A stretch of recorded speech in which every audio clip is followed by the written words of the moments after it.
नमस्कार दोस्तों। मैं हूं आपका दोस्त और होस्ट दिनेश के वोरा। स्वागत है 4 PM और न्यूज टाइम के मंच पर। कभी कभी राजनीति के अंदर एक पार्टी दूसरी पार्टी को सप्रेम भेंट देती है। वो भेंट देती है जो दूसरे ने मांगी ही नहीं होती है। दरअसल कांग्रेस को सुसाइड करने का शौक है। हर उस जगह पे शौक है जहां पर उसके लिए सत्ता अभी बची हुई है।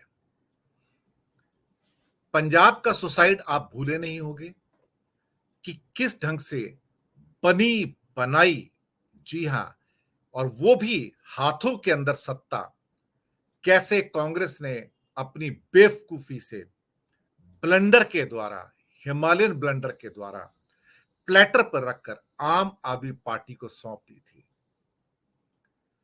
दरअसल कहते हैं ना कि कुल्हाड़ी पे पैर पड़ गया। ये वो लोग हैं जो कुल्हाड़ी पे जाके पैर मार देते हैं। और कभी कभी हमें लगता है कि ये वो लोग हैं जो भारतीय जनता पार्टी को चुनौती देंगे। एक तरफ ये भारत जोड़ो की बात करते हैं और दूसरी तरफ हर जगह कांग्रेस तोड़ो की बात हो रही है। जिसके अपने घर में एका ना हो, एकता ना हो, वो दूसरों को क्या आश्वस्त करेगा।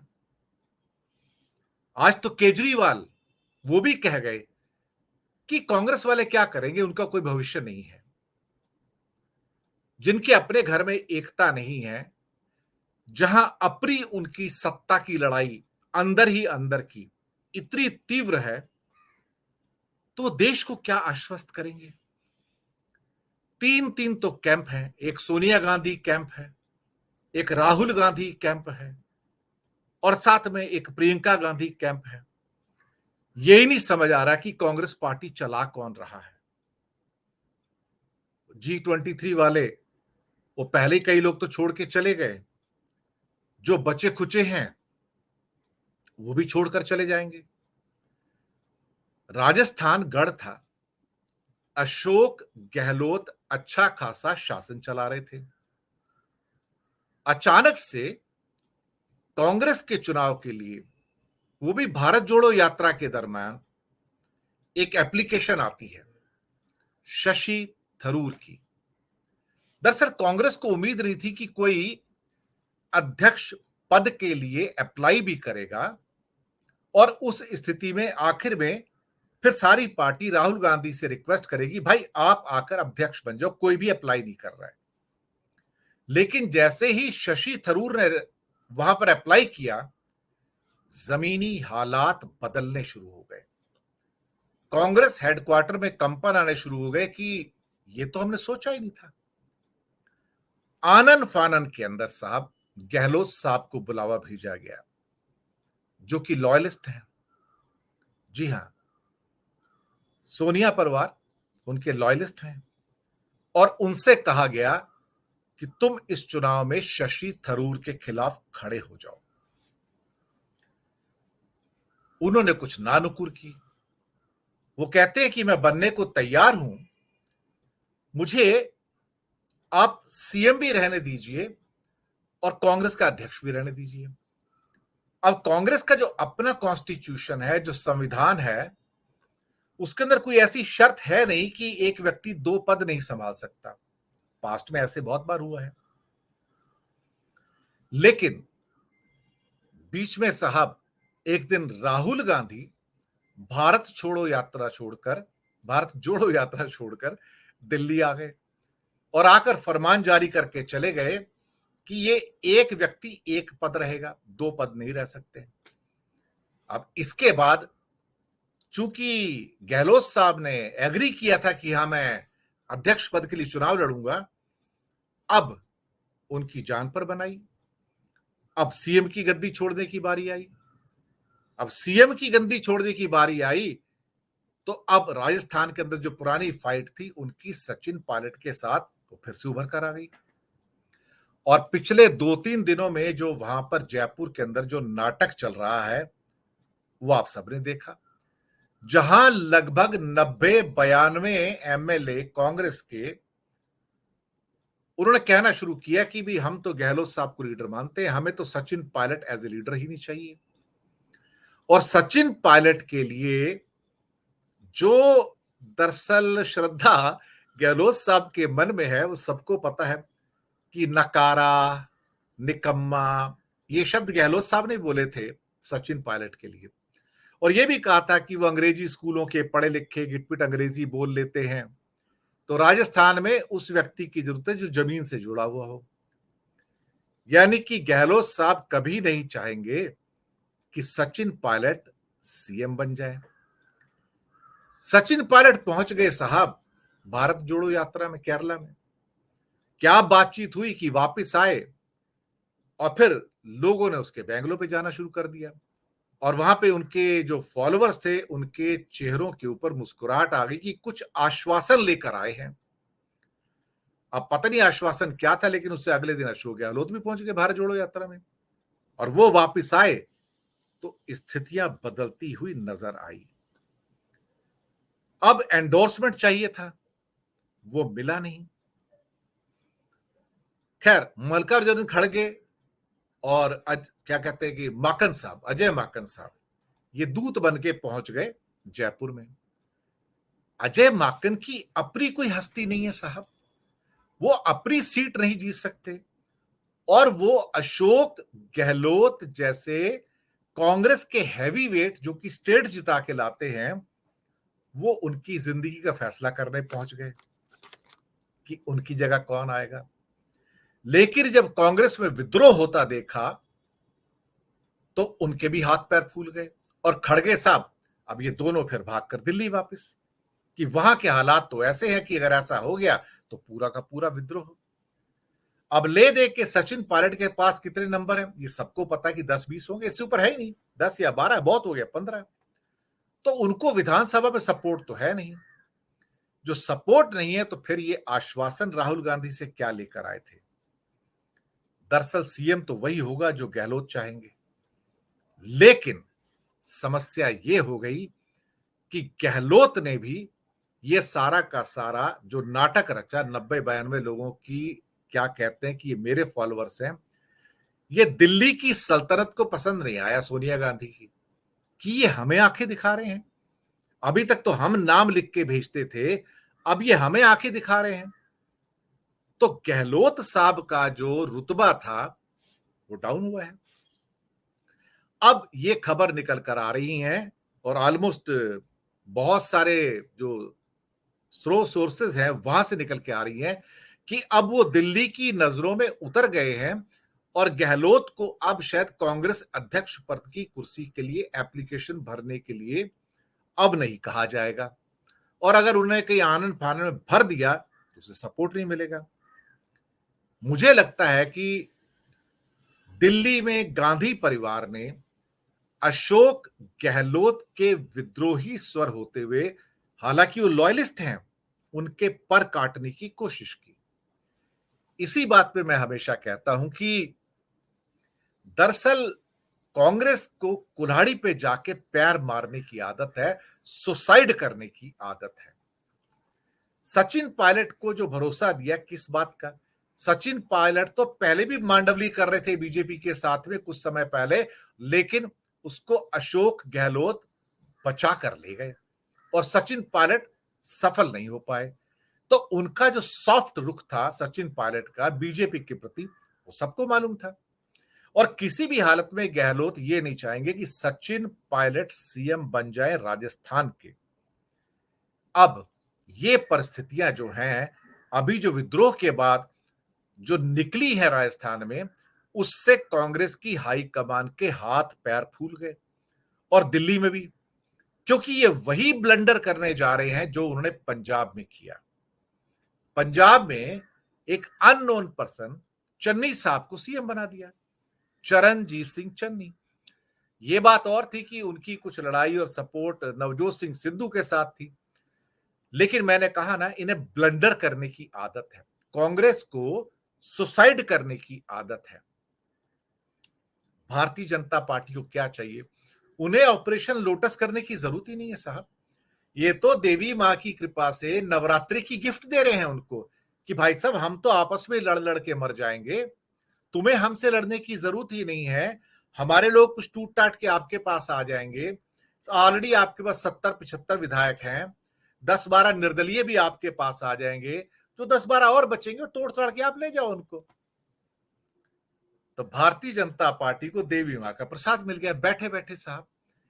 उनको और क्या चाहिए? दोनों हाथों में लड्डू भारतीय जनता पार्टी के।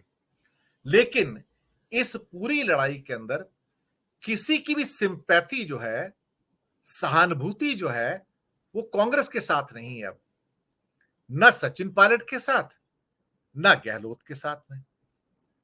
ये बात आप समझ के चलिए कि पंजाब में एक बार थोड़ा बहुत लगा भी था कि लोगों की सहानुभूति थी, लेकिन जो ड्रामा, जो नाटक जयपुर में चल रहा है, उसमें अब कांग्रेस के साथ किसी की सहानुभूति बची नहीं है। यही कारण है कि केजरीवाल ने कहा कि कांग्रेस को तो जाना ही है, वो तो जाएगी। कहता है जिस घर में आपस में एकता ना हो, उन्हें यही नहीं पता कि हमें करना क्या है, तो हम उनमें क्या कर सकते हैं। अगर खुद ही लड़ भिड़ के मरने को कांग्रेस खुद ही तैयार है, खुद ही अगर मरने को तैयार है, तो मैं क्या कह सकता हूं उसके बारे में? Let them die. अगर कोई सुसाइड ही करने को तैयार है तो कोई क्या कर सकता है? और शायद इसीलिए जो कांग्रेस का स्पेस है, अब वो आम आदमी पार्टी धीरे धीरे ऑक्युपाई करती जा रही है। हालांकि कांग्रेस का जो बेस है राजस्थान के अंदर, जो वोट बेस है, वो इंटैक्ट है। भारतीय जनता पार्टी और कांग्रेस में जो गैप आता है विधानसभा के चुनाव में, 1-2% का आता है बस। और सीटें भी 10-15-20 आगे पीछे होती हैं। और एक पार्टी जाती है, दूसरी आती है, दूसरी आती है, तीसरी जाती है। तो एक बार कांग्रेस, एक बार बीजेपी, ये राजस्थान का इतिहास है। तो लोग बदल बदल के एक एक बार में उनको लेकर आते हैं। कुछ ऐसा इतिहास आप हिमाचल में भी देखने को अक्सर देखते हैं वहां पर। अब समस्या ये पैदा होती है कि गहलोत साहब को क्या कांग्रेस डंप करेगी? सोचने वाली बात है।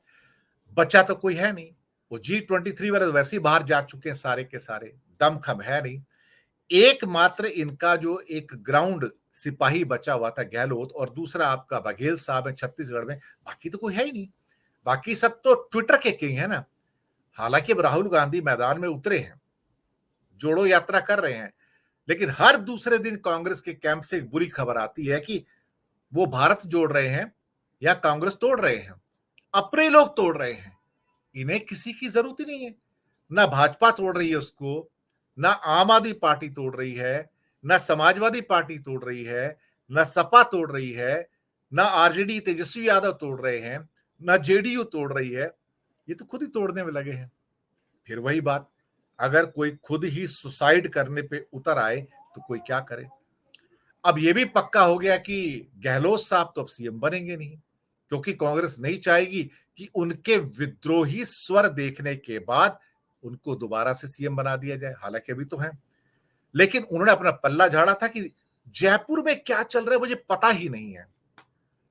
अब जब गहलोत साहब ये भाषा बोले कि मुझे पता नहीं था, तो शायद किसी को यकीन नहीं आएगा। लेकिन शशि थरूर ने आके अपने नामांकन पत्र को भरकर सबका खेल बिगाड़ दिया। सबके चेहरे उजागर होकर बाहर आ रहे हैं। अब सोनिया गांधी पेशोपेश में, प्रियंका गांधी पेशोपेश में, राहुल गांधी पेशोपेश में, और उनके जो लेफ्टिनेंट हैं साथ में, वो चाहते हैं कि एक्चुअली राहुल का ही सारा का सारा क्रियाक्रम था, जो उनके कैंप था, वो नहीं चाहते थे गहलोत बने। और एक खबर ये भी निकल के आ रही है कि जो दिग्विजय जो उनके साथ में हैं, और वही इसने उन्होंने ये यात्रा शुरू करवाई दिग्विजय सिंह ने, कोई वेणुगोपाल जी हैं, कि वो उनको बना लें और दिग्विजय जी खुद कांग्रेस के जनरल सेक्रेटरी बन जाए, उनको अध्यक्ष बना के।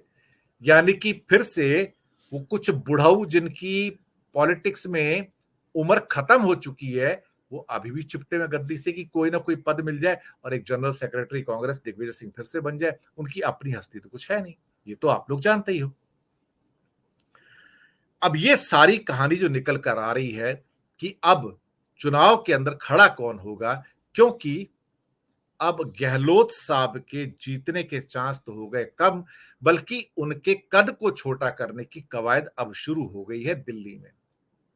वही बात जो मैंने पहले कही, जो खुद ही आत्महत्या पे उतारू हो, जो खुद ही मरने मारने पे उतारू हो, जो खुद ही अपना जिस डाल पे बैठे हैं कालिदास की तरह उसको काटने को उतारू हो, तो क्या उसके साथ कोई, क्या कहते हैं ना, सहानुभूति रखेगा?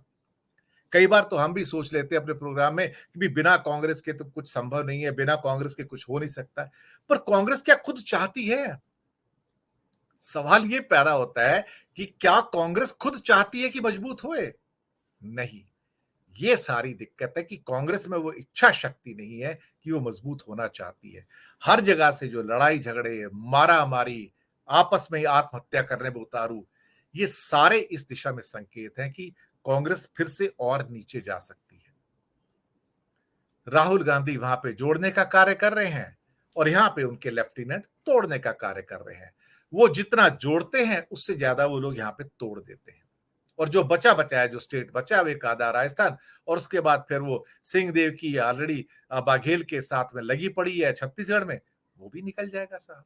उसके बाद भारत के सारे स्टेट जो है कांग्रेस मुक्त हो जाएंगे, भाजपा का सपना पूर्ण हो जाएगा कि एक भी स्टेट उनके पास नहीं बचेगा। क्या करें साहब? अब कभी कभी तो सिंपैथी व्यक्त करने को दिल करता है, पर आज सिंपैथी व्यक्त करने को दिल नहीं करता है।